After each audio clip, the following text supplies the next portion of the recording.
जैसे कि अभी केस आया, इंडिया के टॉप 20 लोगों में उनका नाम होगा, तो बोलते हैं कि यार मिलना है तुमसे, तो नाम सुन सर बिल्कुल कभी मिल सकता है, नहीं बोले अभी मिलना है। तो उनकी प्रॉब्लम ये थी, मैं गया उन्होंने बोला मिलना है अभी। हाँ, मैं कनॉट प्लेस गया तो बोले कोई मुझे ब्लैकमेल कर रहा है, मैसेज कहाँ से आ रहा है, व्हाट्सएप नंबर है वहां से आ रहा है। तो मैंने कहा तो वर्चुअल नंबर है, इसमें लंदन का नंबर है। हाँ, वो उनको लग रहा था कि बंदा लंदन में है, पर बिकॉज वर्चुअल नंबर तो कहीं से भी ऑपरेट होगा।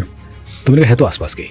तो बोलते हैं कि मुझे ये बंदा मेरी वाइफ की कुछ नेकेड पिक्चर्स भेज रहा है, ऑब्सीन पिक्चर्स। प्रॉब्लम ये है कि मेरा कोई आईपीओ आने वाला है, कुछ बड़ा कुछ काम होने वाला है, तो मेरे पर प्रेशर है कि यदि कुछ ऐसा बवाल होता है तो वो एम्पर करेगा उसको। I don't want any media involvement here, तो मैं पुलिस के पास नहीं जा सकता। तो मैंने कहा आपने कोई पैसा वैसे तो नहीं दिया? बोले मैं दे चुका हूँ। तो मैंने कहा दिया? तो बिटकॉइन वॉलेट एक शेयर किया। तो बिटकॉइन लेजर आप ट्रैक कर सकते हो, पैसा किस वॉलेट से कहाँ मूव कर रहा है, but you can't find the owner of the wallet. तो पैसा मूव होकर एक वॉलेट में पाक था, मैं देख लिया कुछ 10 वॉलेट्स में।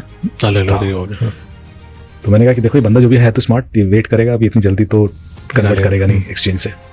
लेकिन इनका प्रेशर ये था कि और पैसा मांग रहा है और आईपीओ आने वाला है, तो मैं तो देना पड़ेगा यार कुछ ना कुछ। तो मैंने वो फोटो दिखाओ मुझे, मैं फोटो देखी। तो जब मैंने सारी फोटो देखी तो करीब 17-18 पिक्चर्स थी उनकी वाइफ की। मैंने कहा तो मॉर्फ पिक्चर्स बोले, हाँ मॉर्फ है। अच्छा, एआई से बस बनी हुई इधर उधर से फोटो लगा दिया, रियलिस्टिक है, इतनी रियलिस्टिक है कि बोले मीडिया में जाएंगी तो हम कैसे डिफेंड करेंगे कि मॉर्फ है, even if it is morph, मेरा तो डैमेज हो जाएगा।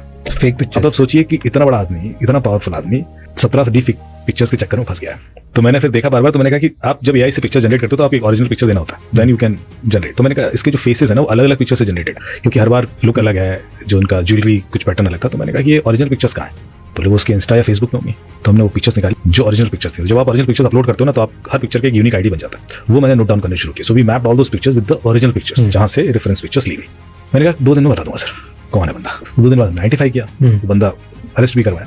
फिर उन्होंने पूछा कि कैसे पकड़ा। मैंने कहा सर सिंपल सा लॉजिक है, आप जब भी इंटरनेट पर कुछ एक्सेस करते हो तो आप उस चीज को डाउनलोड करते हो, बिना डाउनलोड किए आप कुछ एक्सेस कर ही नहीं सकते। Actually the technical action is downloading it. तभी तो आप देखोगे वो टेम्प फोल्डर में डाउनलोड होता है, इसलिए you don't consider it downloading thing. तो जिसने पिक्चर्स देखी वो सर्वर से डाउनलोड हुई है, server keeps a log of every such activity. तो जब मैंने फेसबुक से पूछा कि भाई पिछले 3 महीनों में कौन कौन है जिसने ये 17 पिक्चर्स डाउनलोड किया, so they could give me a detailed profile list कि इतने लोगों ने किया। काफी बड़ी लिस्ट थी। अब मेरा काम था उसमें से 0 डाउन करना कि कौन ऐसा है जो ये हो सकता है, with location wise, with proximity wise, with fan हो सकता है कुछ। पर मुझे एक चीज ने हेल्प कर दी कि एक ही व्यक्ति था उसमें से जिसने 17 की 17 डाउनलोड की थी। बाकी किसी ने सारी डाउनलोड, बाकी किसी ने 4 देखी, 4 देख के छोड़ देते हो, 5 देख लो, बिकॉज़ रैंडम थी उधर।